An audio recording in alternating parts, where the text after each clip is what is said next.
Okay, I'm going to read each prompt and then I'll answer it here. I wrote down some answers, so I'll try to read them without sounding like I'm reading them, but it's easier to collect my thoughts that way.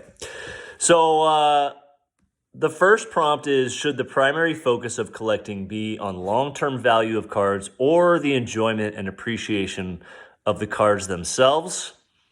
That's an easy one. I'd never tell anyone what their focus should be, especially because most people don't understand mine.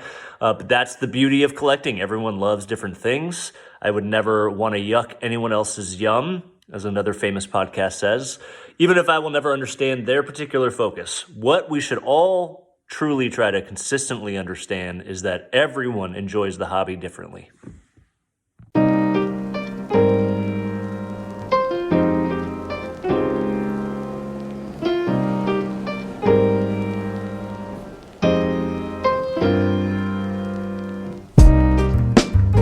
Well, you heard him, folks.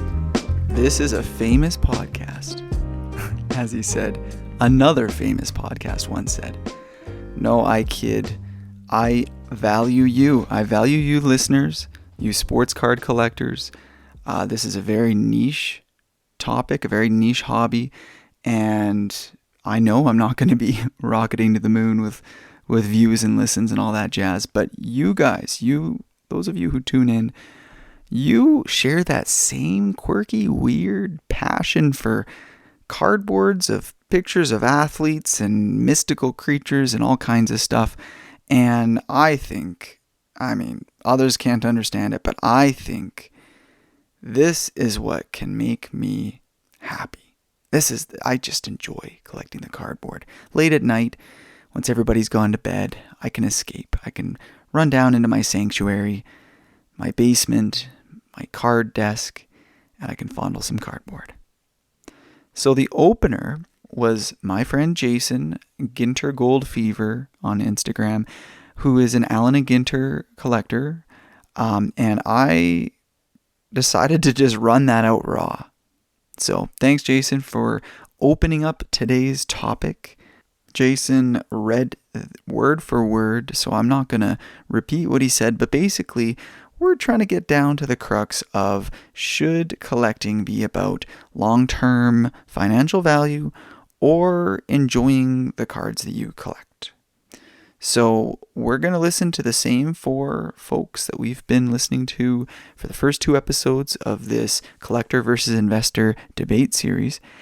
And the next person we're going to hear from is Dan, who is a baseball card enthusiast and a fantastic, always well-spoken podcast host for Leave the Pin podcast, a fantastic show about golf.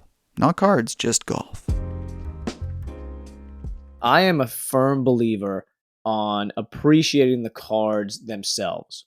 Cards are stories, right? Cards are a link maybe to our childhood, to our past, maybe to something good that happened, maybe to a player that you met. One of the most fun aspects of collecting golf cards is I'm starting to collect golf cards of people that I've had on the podcast, people that I've met in person, people that know me through the podcast. And that's really cool. And it's awesome to shoot them a message or a text or DM on Instagram and be like, dude, look what I just picked up. Like, your auto. I did that with Brendan Steele. And he was like, I would have just given you an autograph if you needed it that bad. And, those little interactions are phenomenal. I had him on an episode about a year and a half ago. We talked music. He's a big Linkin Park fan. He actually is friends with one of the guitarists in Linkin Park. And it was just awesome. And that's a memory I'll never forget that I never would have had without the podcast. And golf card collecting kind of sparked up that conversation between us again. So I am not opposed to people holding on to cards and selling them. Like with baseball cards, one of my biggest things is if I get a rookie in a box that I'm opening and it's not a guy that I collect, 99% of rookies are going to drop off value-wise. So I'll get rid of them as soon as possible and then buy something for my personal collection, because that's what I look at it to be. My personal collection, what I like, what I enjoy, what I like looking at in the walls of my podcast studio, of my golf room down here, which is kind of like my golf and baseball card room. I want to see things that resonate with me. And the value really doesn't mean as much monetarily as it does emotionally. Oh, damn, Dan, you did it again. Wow. You opened that with something that really hit me. And that is cards are stories. And that's what my whole podcast is about, is sharing collector stories. So I thank you for the way that you respond to this prompt. You're not treating this like an aggressive us versus them. You're saying, this is what I believe in. And you're using examples of your connection to a pro golfer and bonding over music and why you would want to collect his cards. Man, that rocks. Hey, let's kick it off to our next contributor without further ado. This is a passionate golf card collector, James Peacock. Hands down, 100% the appreciation of the cards, not only the artwork, the history, the memories that you have holding them. To me, that's what it's all about. If I was really concerned about value or investing, I would just, buy index funds or invest in the stock market or, get some currency or something. To me, this is fun, and it always will be. And as soon as it's not fun, like, I'm out, right? So this is like one of my biggest hobbies, one of my biggest passions, and if it was just my investment vehicle, I think that would take the fun out of it. Clearly sometimes if you happen to, make a little bit of profit from getting rid of a card and you want to roll that into your own collection, I'm all about that. I also sometimes speculate, like I'll buy a couple like copies of the same card, hoping that, maybe if it goes up over time, I can sell a couple duplicates and then expand my collection. But I'm never in it to pocket profit. Any sort of gains that ever come from collecting, it just goes right back into collecting for me, right? So I think it's that, and it's also meeting new people. I love meeting new people in the hobby, just talking about cards, trading, helping each other with their goals, answering questions that people have that are new to the hobby. So to me, that's also a lot of fun that you can't get out of it if you're just in it to just invest or make money.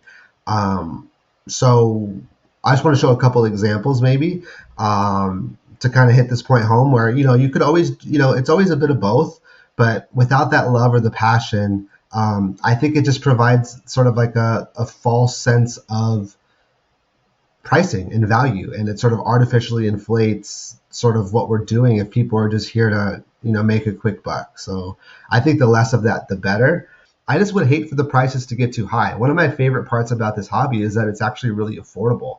Pokemon got super expensive, and I'm not really into any other sports in terms of collecting. So it was really cool when I got into this hobby back in like 2019 that I was picking up hobby boxes of 2001 Upper Deck for like $15-$20.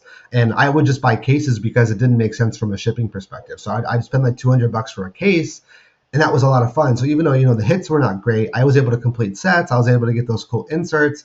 I was able to, get cards like this. This was the only Tour Gear card I got at Craig Stadler, of 50. But again, this is the kind of stuff that it's not worth much, but to me, it's super cool. And these are so hard to pull that it reminds me of when I first got into the hobby and I started pulling these cards.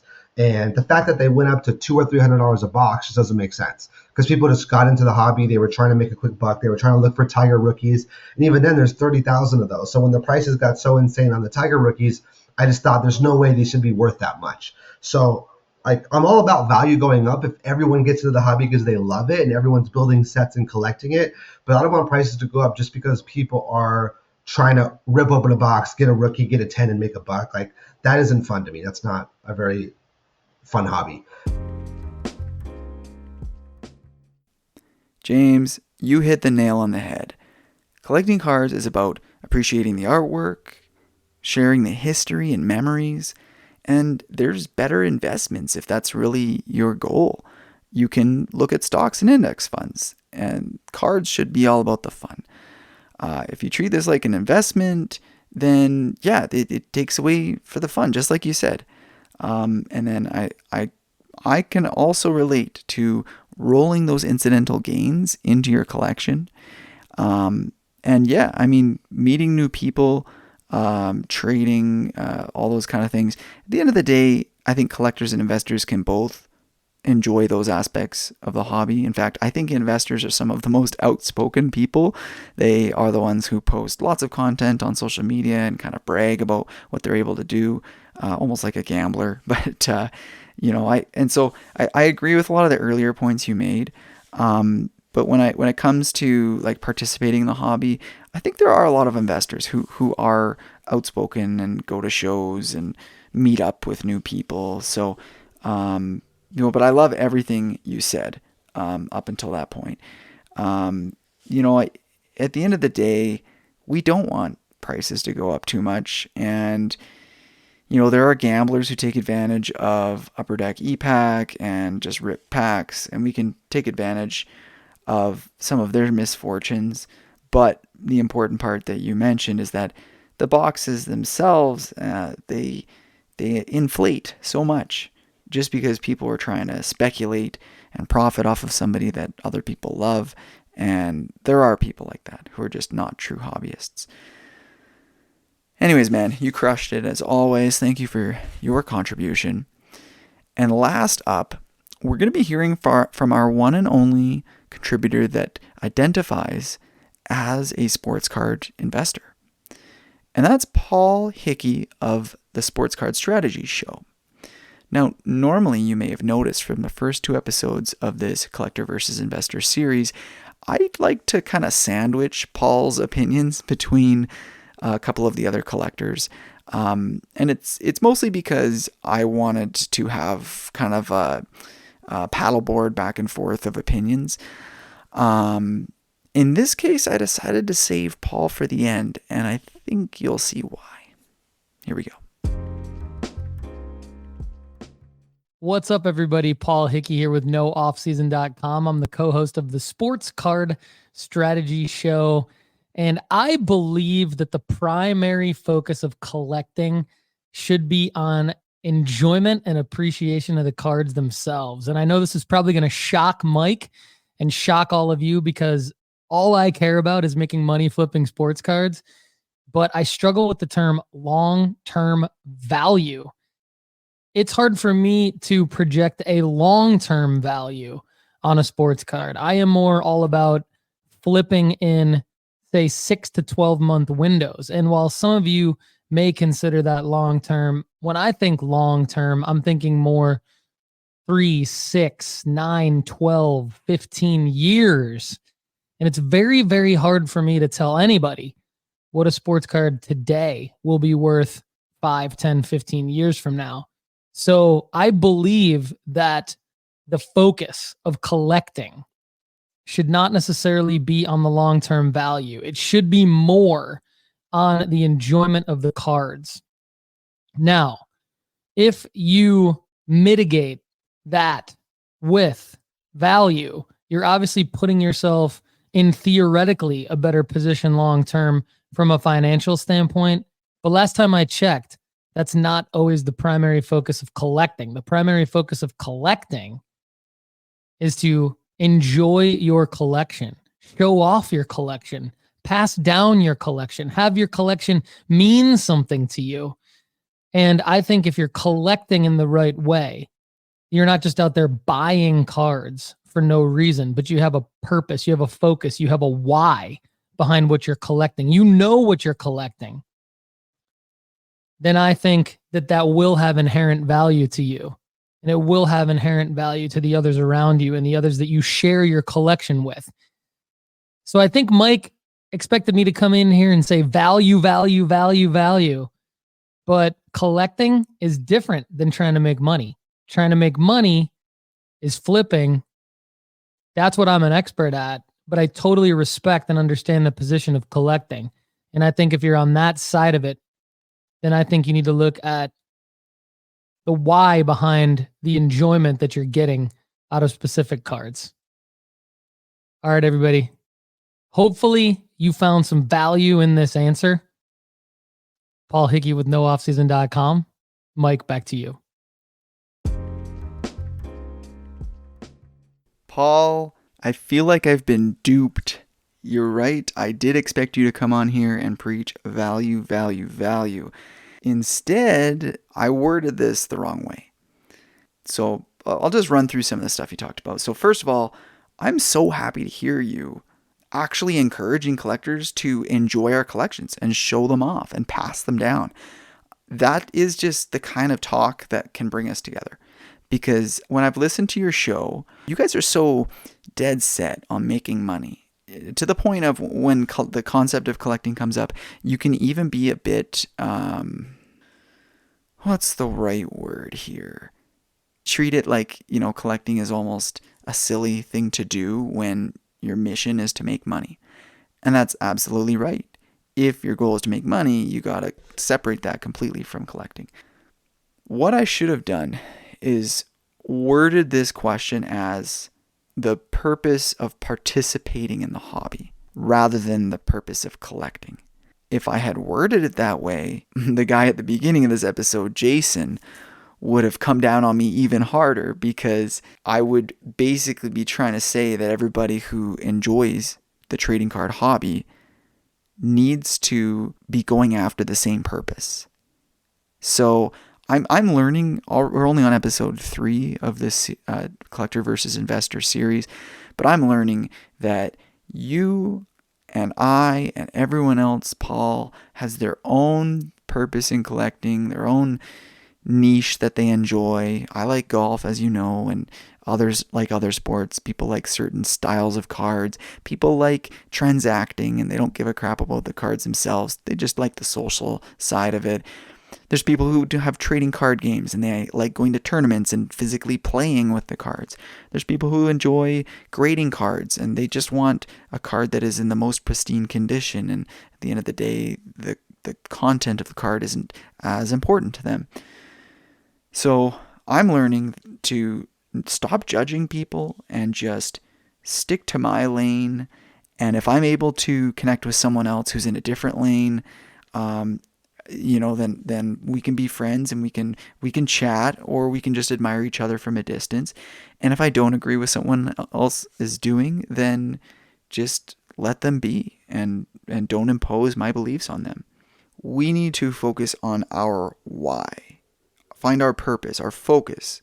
You need to know why you're collecting, what you're collecting. You need to know what your passion is surrounding your collection.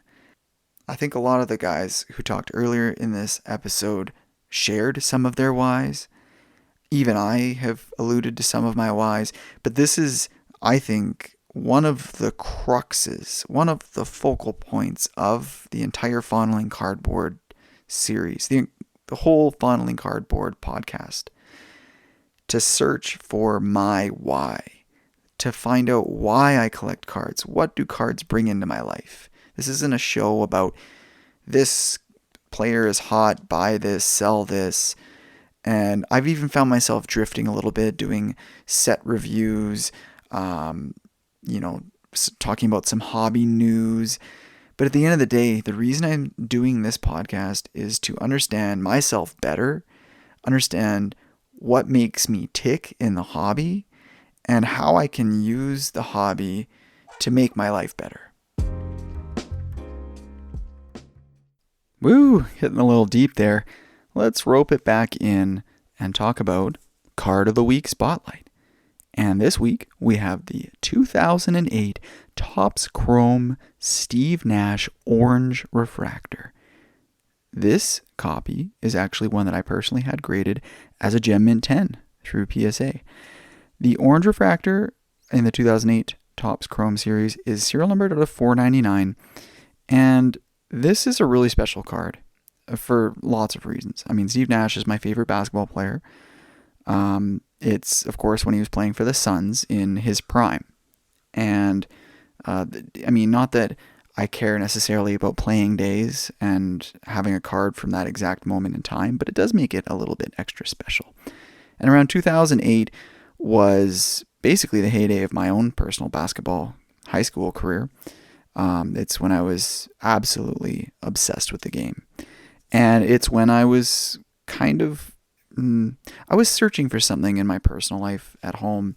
And, was kind of transitioning between groups of friends and had, things going on between my mom and my stepdad, and they were starting to separate, and it just, things were kind of leading me towards needing a hobby to kind of escape the world. And I had played Magic the Gathering and Yu-Gi-Oh! And Pokemon and all kinds of trading card games, but it was around then that I paid a visit to my local card shop where I used to play those games, and I noticed that for sports, they didn't just have hockey cards, because up here in Canada, hockey is basically the main sport.